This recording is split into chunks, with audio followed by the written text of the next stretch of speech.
sang dễ là không ai ít bận thì hơn nó có đâu hết nó chua rồi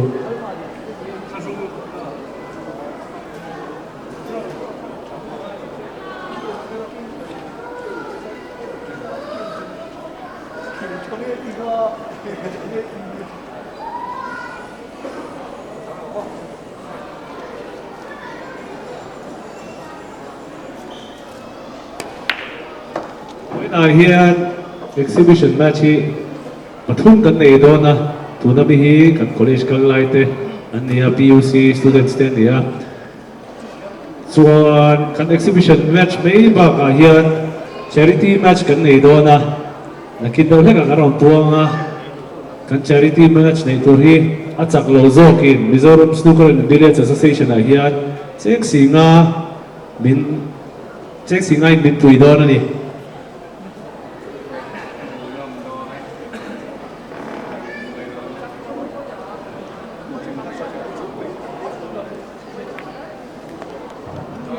Kita ben tebek. Oh.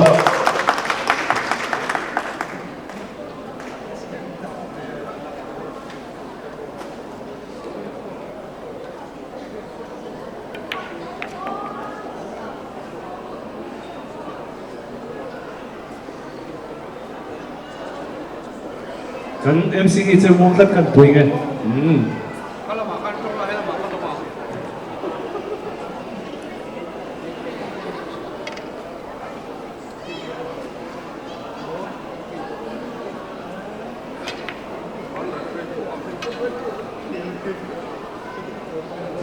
Oh, dah harkop ni dua live commentary betul ya dua kat so. Oh.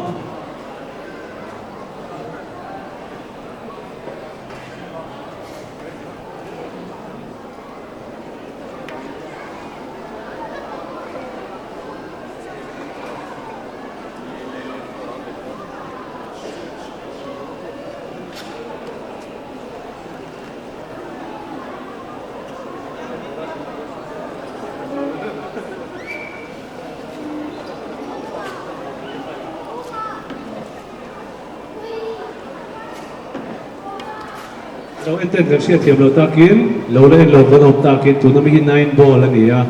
Chuchu number on veka ball hian 109 oma aing total lu chau char tu ani.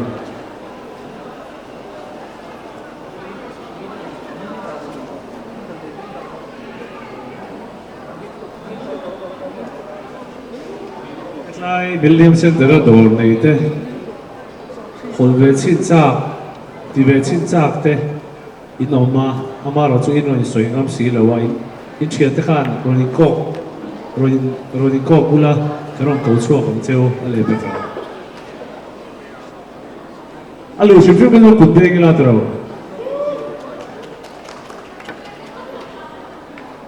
oh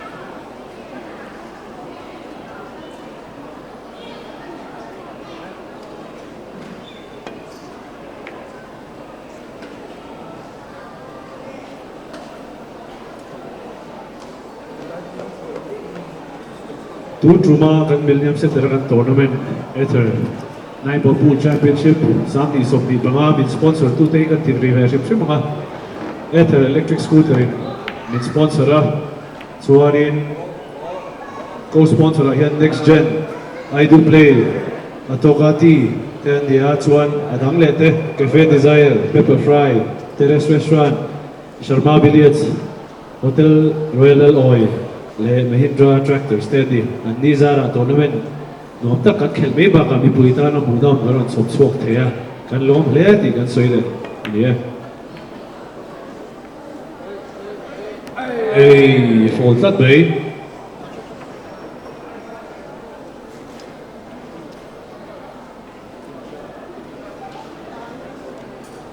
kan mulate kan duata bol har tu kan hol kan phal lo siamna sak zeu po kan nei mai thea tuna hian mix doubles po kan chau view in ga the kan nula te pani hian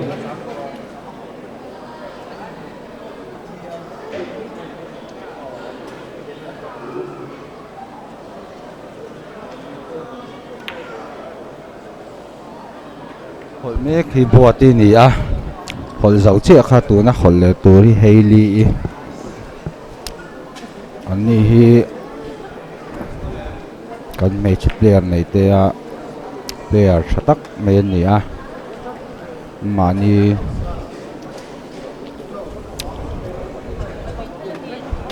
ron lu ro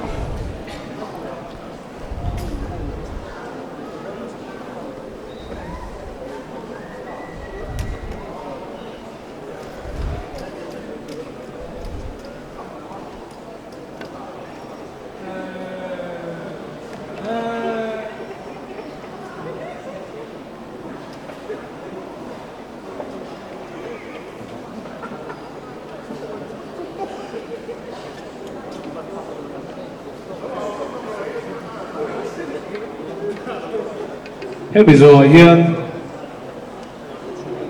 Apuia, footballer. Le. Papuia, patrol. Ani kherdona. Amu nom don khop mai.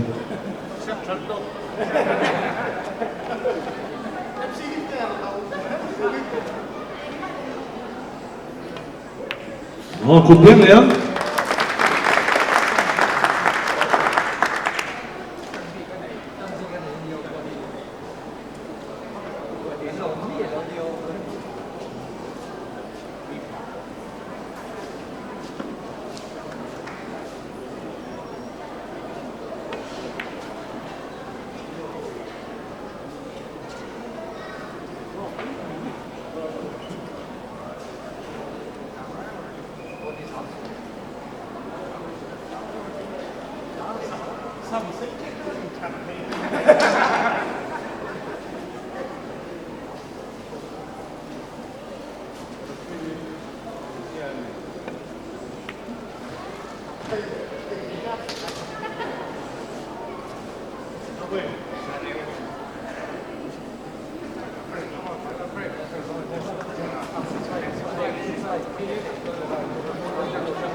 Table hi hram de ulega ka pen setting kha thai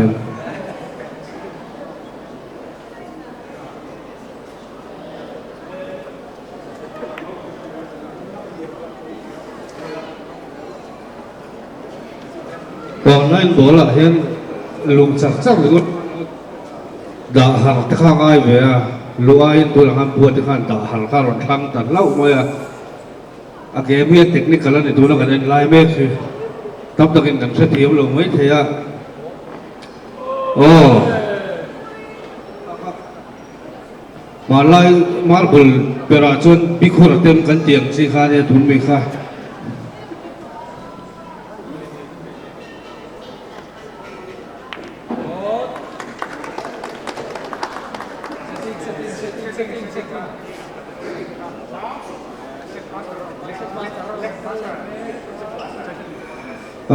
đi thì to hal tệ với đi tiếng này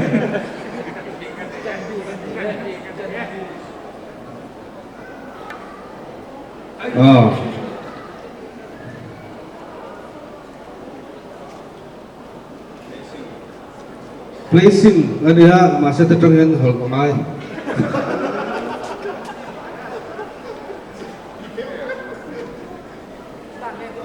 itu này đã thế mà sẽ trong khăn đi hồi là mai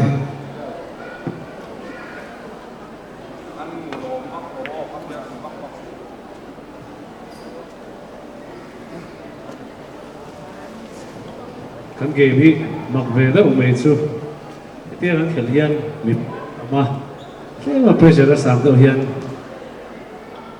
kan tha hi khura hol gi te har e ma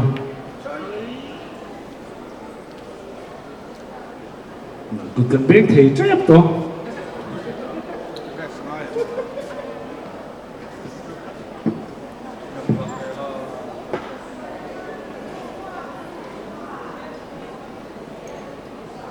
phi khát để dùng dùng được chơi nếu bùi tên tuôn rau vào bên là anh sâu về mai không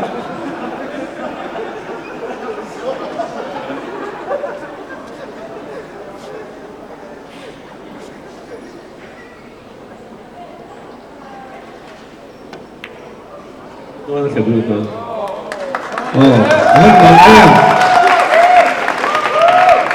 em ai đi in beng lệ tiền không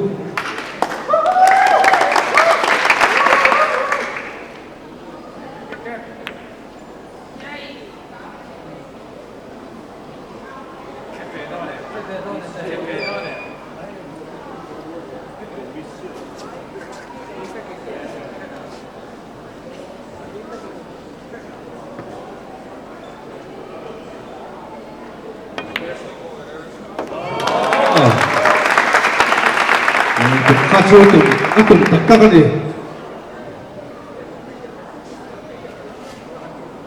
riêng là chân bi cái này phê là bao nhiêu in chân ôi mô cắn chặt về ngàn mấy lần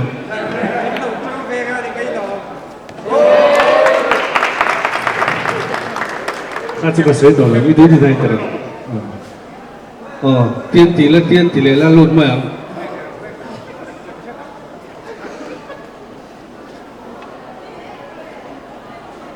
tụi mày vừa rồi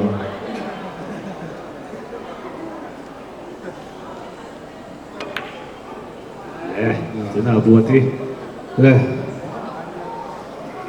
Buati thì lũ chuan chặt đôn à rằng chổi ngay đôn đi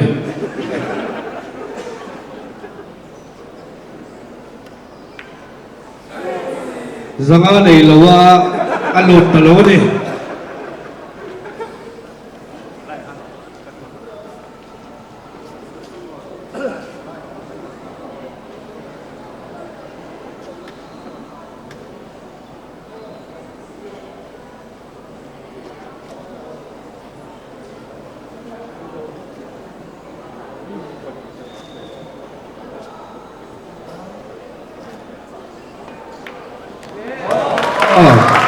Tute amu suat pun aja akhir tepani hola poisa choi ang khel ve thina amaro chu tum kumatan afri ang khel the don chu record pe tu chuan tu bi asa ka present lo chu lo se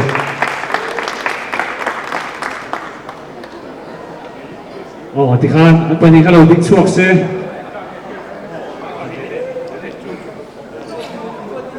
tu na hian admit to whole pass kan pedona an mani le an khel puiten du ne tu kum chu afin an khel thei don ni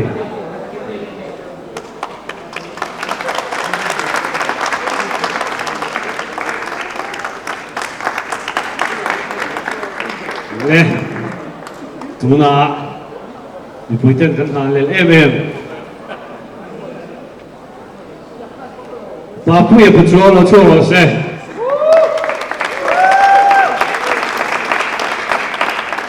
Hailey Ibim Ikiu ka pero le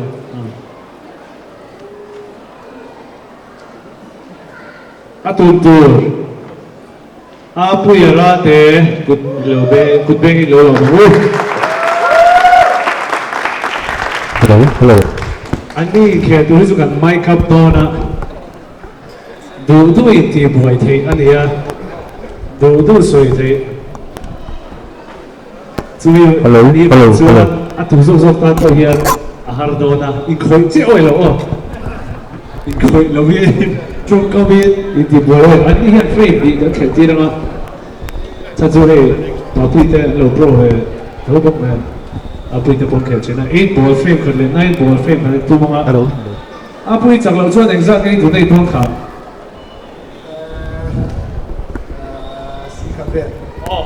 Apuia chak lo chuan si khada ko dei don ni hello mo hello Apuia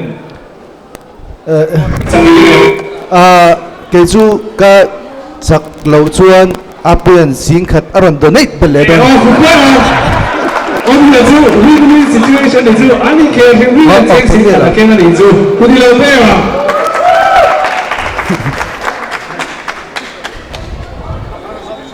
Say look, huh? phone về là ăn khều về mấy mấy tiếng áp bụi thì mình khều tí lên đấy ai nằm đó là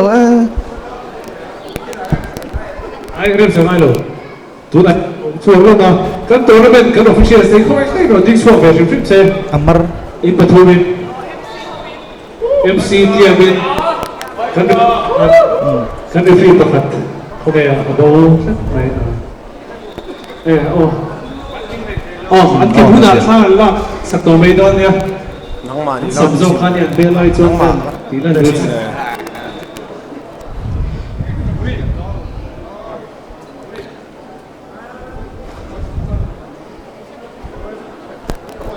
glove yom lo first 9 ball 10 ball 9 8 ball khel do à sẽ thiếm lo in thì zo zo khan không zo 80 la 8 ball in chân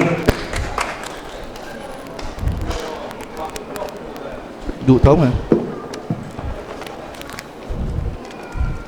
mày ta mình về lại chân gì đó chắc glove mày đã cả impact cafe bulu nó thu được cả in impact chân tây bút chung nó thu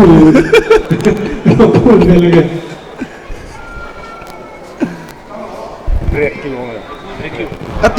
atira tomian dia tu na Apuia tili dia ni tournament khel tin ten ni ai thao tomian tổng nghiệp chỉ châu viêu mà đúng không kan wang do vel mai mai don một cái tia tổng nghiệp đây là lek khăn khẹp gần uy đâu cho xưa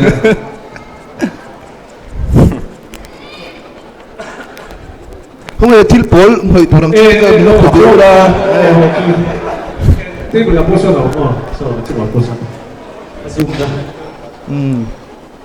Apuia trồng về thể thao nè trồng về thao rồi hoặc là trồng nó sao xưa khel so vì anh kể là mà sao rồi anh bol kể là Apuia là break mà sao so anh second match Apuia là break thiền te birthday khel thiền te birthday om chuna khel vel mai mai ang khan ya thiền te birthday a khat pe chang khel ngai lo ai thao anh đi chơi rồi kinh khắp anh ya anh chơi mi ta te ko hoi ang lâu nè ai in to khal đâu khang ai về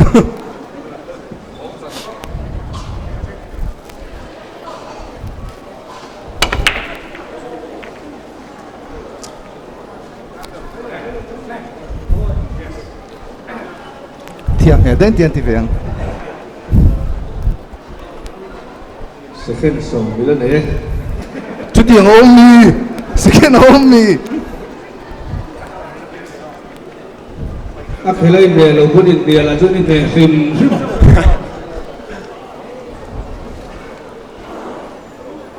thuộc vào ruộng đó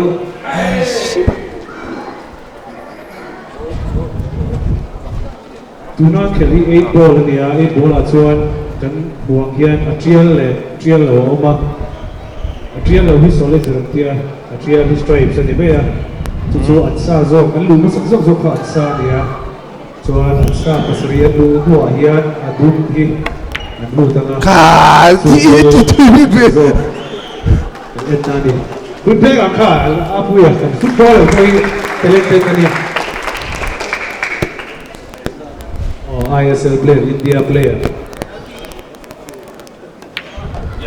Oh, look at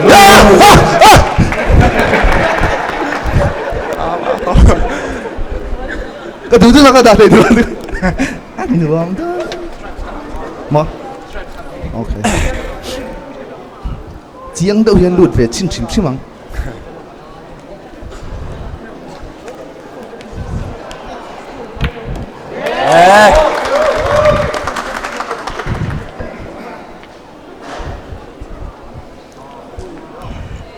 ấy à không chưa cái tôi ăn luôn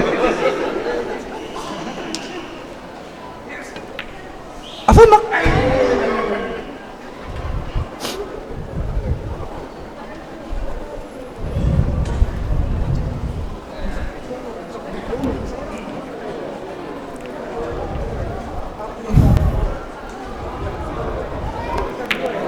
hey nó tự tương thì big lâu là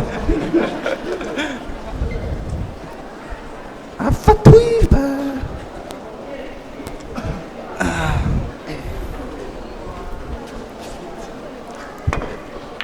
cái nào nữa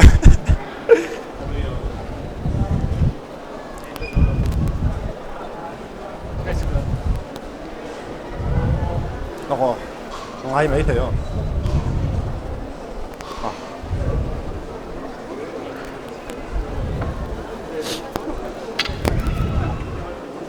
hạt tiền thì khả năng mà chôn ăn mà thì chôn mình phật lâu tiêu là số tiền số mà thì chôn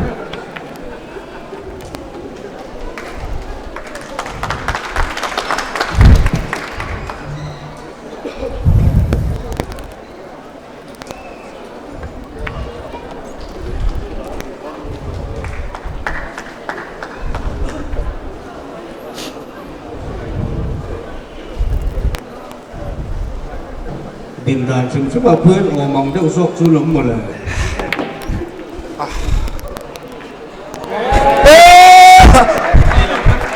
ít bố là chôn thể rồi đó à thấy lâu thì bốc lâu rất giống nữa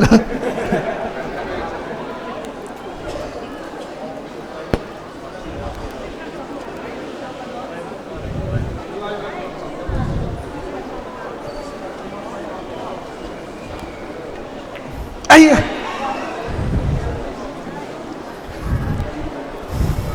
Papuia safety of player Base ahar kacuang lawan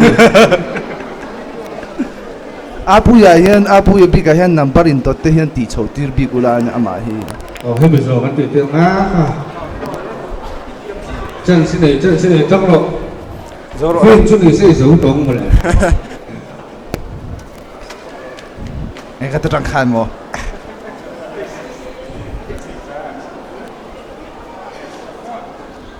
ring to kin lu cho ku kan pe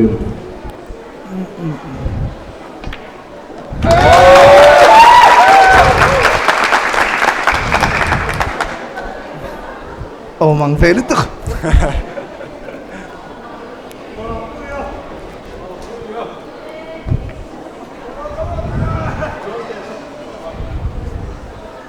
Pardon safety of play chắc khóc mà Apuia tan lùi nam lâu này à đó nó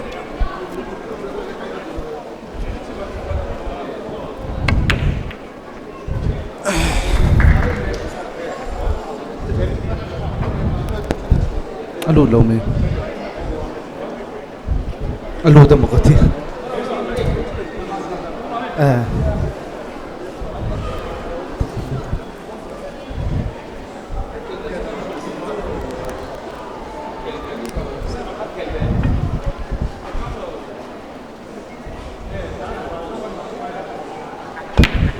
ai à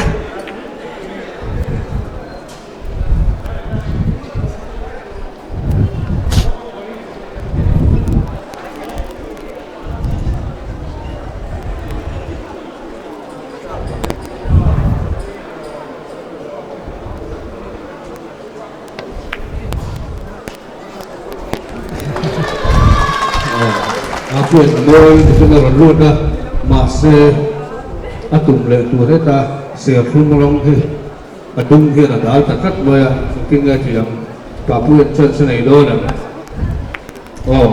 phô là double fall thôi ní thì thầy thôi đi phô ăn thì chất Papuia chắc là ăn phô rồi đâu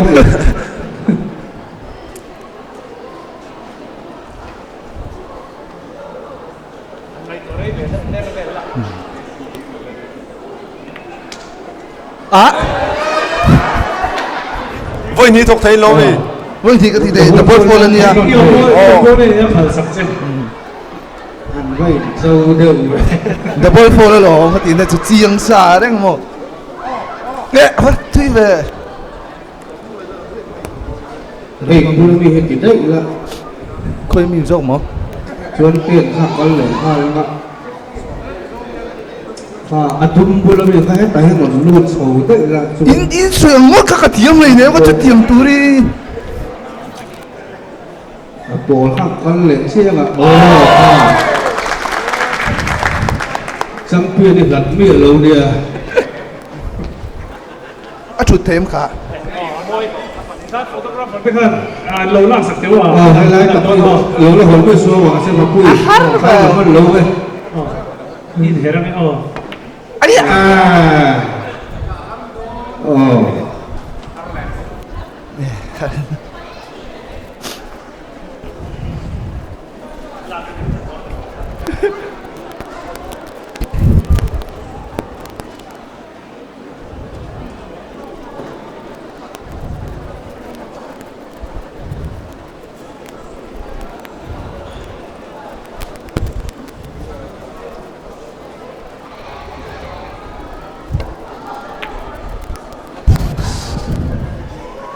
Ủa thế đâu à. ê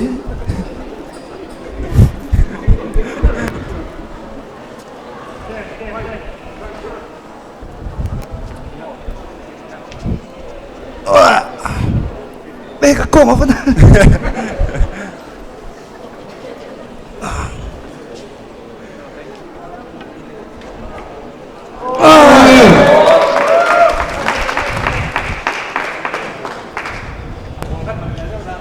dạ tiếng về đó tụi đúng không anh tia cái tiếng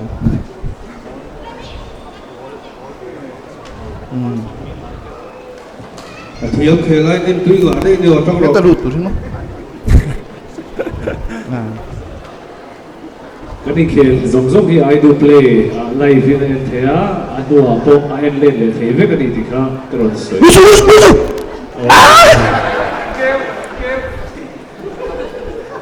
không dùng tảng khá là lớn tại là mà cái tôi thiếu chắc lấy dầu đòn bọc xe mạng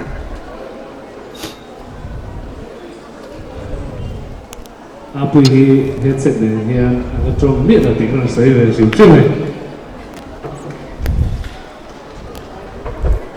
ilu chuan si khadi choi dong ho Papuia ilu cho chuan ăn một thể được anh sắp bé anh sắp bé sắc kìa in chir don ni sắc sắc khóc mày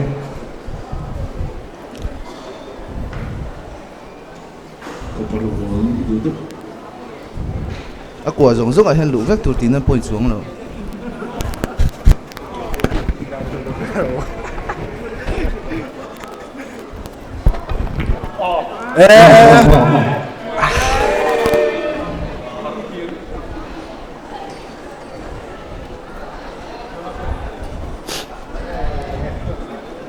Papuia thì có thể là cái này Ai ngay đâu.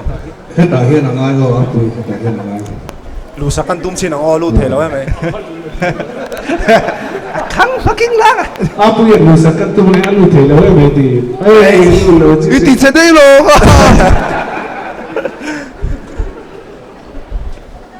seng thì lại ấy lúc ta lại xấu chứ đâu mà Anh nói cái bể lắm.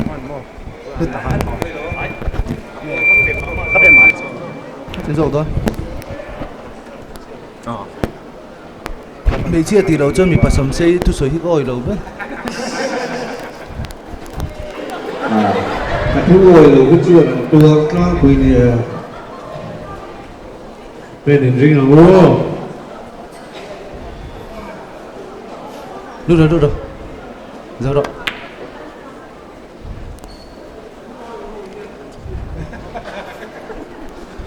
chance apel ya hi bang chu Apuia cái apel thì tổ ring lâu không thế mà giờ cái bên đó chắc do không có cái tiền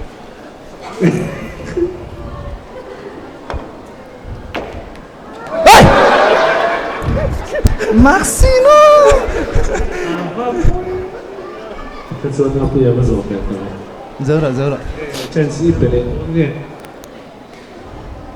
Last chance so. Thế nào? tu là hiện Apuia nó đủ cho nó lụt thế mà sẽ tái hiện cho lụt đó là gì ta giúp hết Last chance. last chance Snoop đấy là even right now Lộn nát tôi hỏi tốt là trong trời tốt rồi.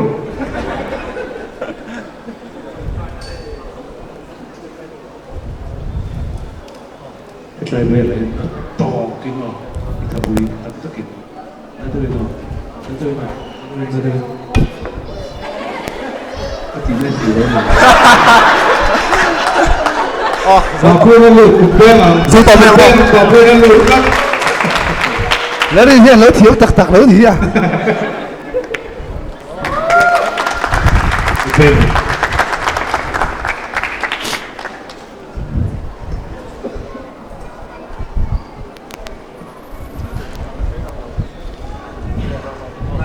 À, final. Này là cho trận ngay. Siết caro. Này Này nó tổ bay lùi bắn xuống mà lùi xuống nó sập. Xuống này. Cái này anh kéo tắc tắc. Trò. Apuia. Papuia. Yes, yes, yes.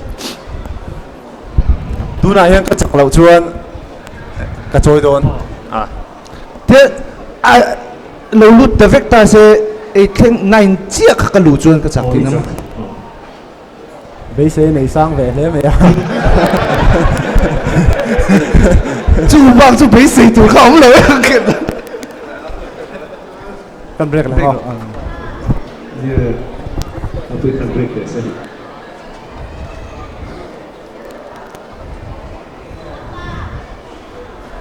tụi nó ít chặt chuồn chén xin khát khá min piang cái mà rồi Mà anh ô, cái lúc xoay sang chứ. Này đồ đi khéo lắm, này đồ bảo Papuia. Hailey à vâng là về anh làm bơ lịch Dawhkan lũ mà Snook chín ông này nè.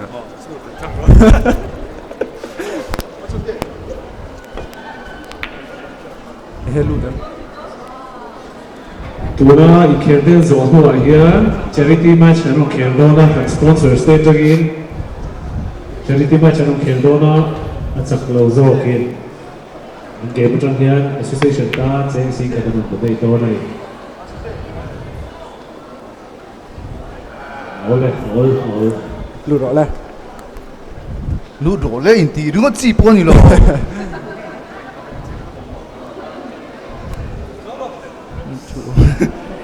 mang lâu ấy Next cup blue to next cup as to kha. Izom dawin ka siya. Ako boy em. vâng ạ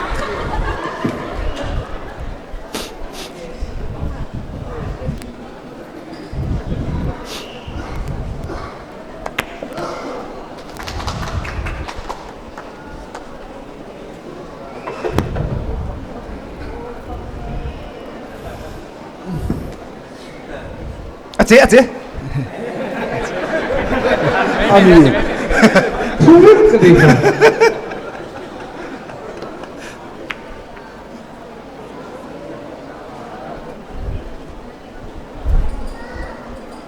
Lụt thầy lẩu chụp chụp.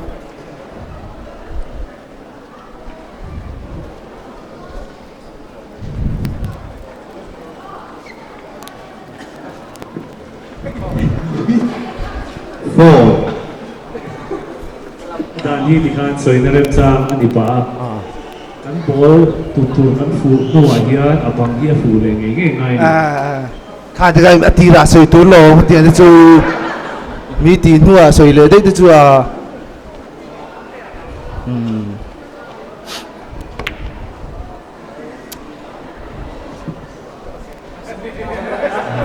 Le. và bụi lắc Mai nào lo.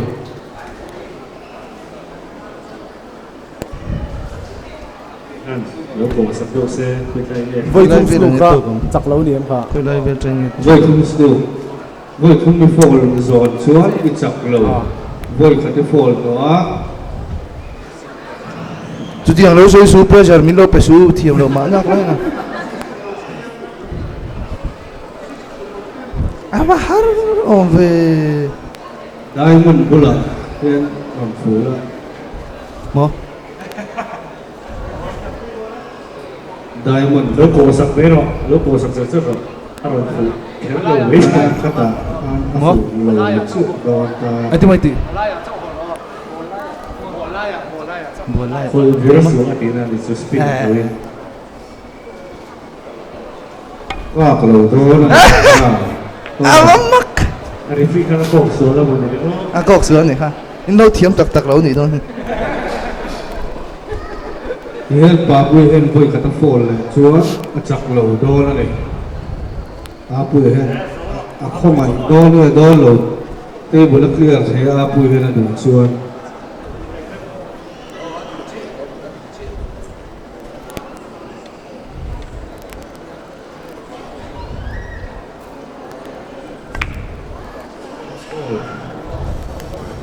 Phal về thùng cất Apuia.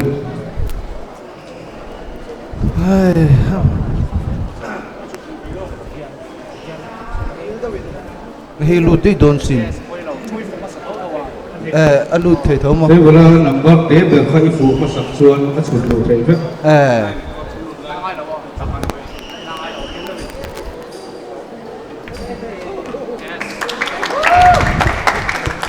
Hiện nay là đủ rồi.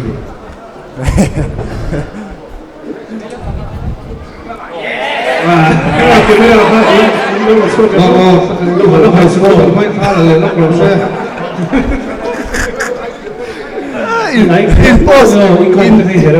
impost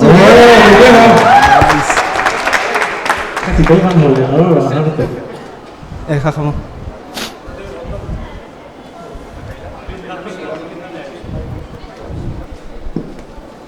vẫn là vòng vòng về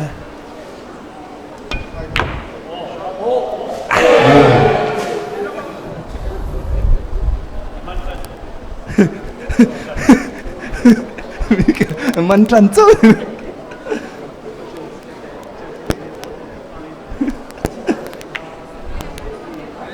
Awas ngày đâu tổ lo phổi nghề cái tổ tổ xin thì chua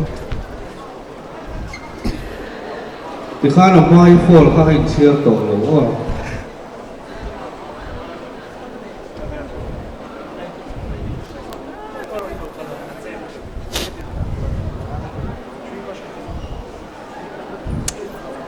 nó ấm lẩu ấy chun nụ về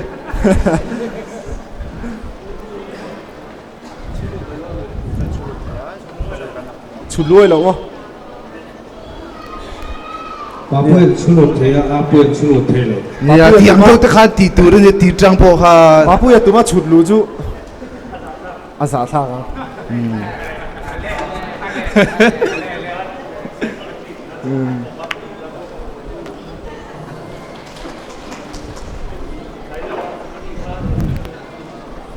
phải lụt tốn nó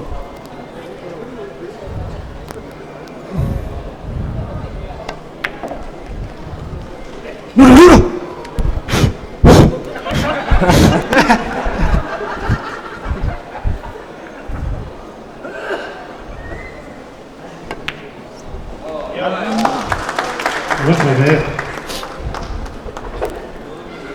Football chỉ là thiếu mấy đầu tiên này.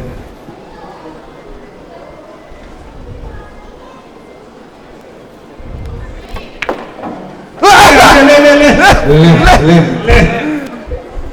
Ê, lục chuột này nó tổ xe. lê Bật kính cấn để nó đi.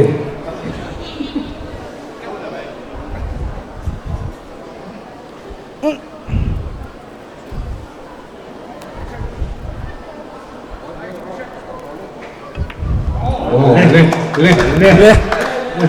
Jesse cut lu lệ xí lâu ngay từ rồi cho cái đó Ăn vào sự cho cái này. Bốn cái khai đuổi. Apuia man hui mang ila gì đó ref time khao mà lâu mi ref time Đây.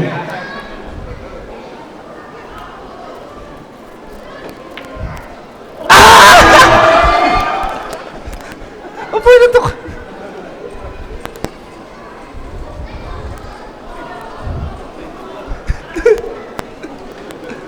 Anh đi để tổ này về.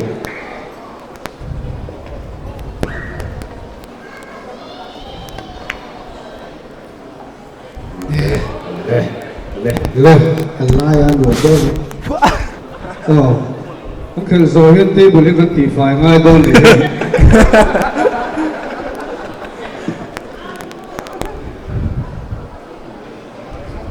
tu mà nó tùy thể lâu dây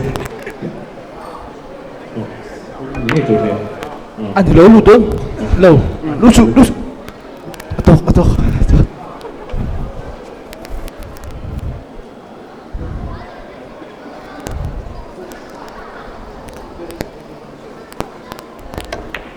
oh kana put tadi kalau tinggal bila cái mà oh kan presiden all pass kan guest ne na min sak le se Apuia le Papuia tan kan za pa ni ku tin le de lu bono le le oh all pass hi tu chunga an ma ni le an che de tu an pe the de oh kan lo good to get mày thì tu na kan exhibition match pakat le tu kan chen ke turin I do play versus the sponsor Ather te ani dona ani ahia atang lo zok in association nena charity pe dona association te nena cheng sing na pe dona ni kani tute tu na hian lo squad sela I do play lo pakai 200 lo squad se Ather te is out in forma Kupeng and Lolama. And he had raised to $9 on kill. A best of 3 in $9 on kill. Donani. At 210 final, he hemi exhibition match Zoyan kan kill Dona. Law Fona, Milo and Sabbe Turin, Mizoram kan so tell ani.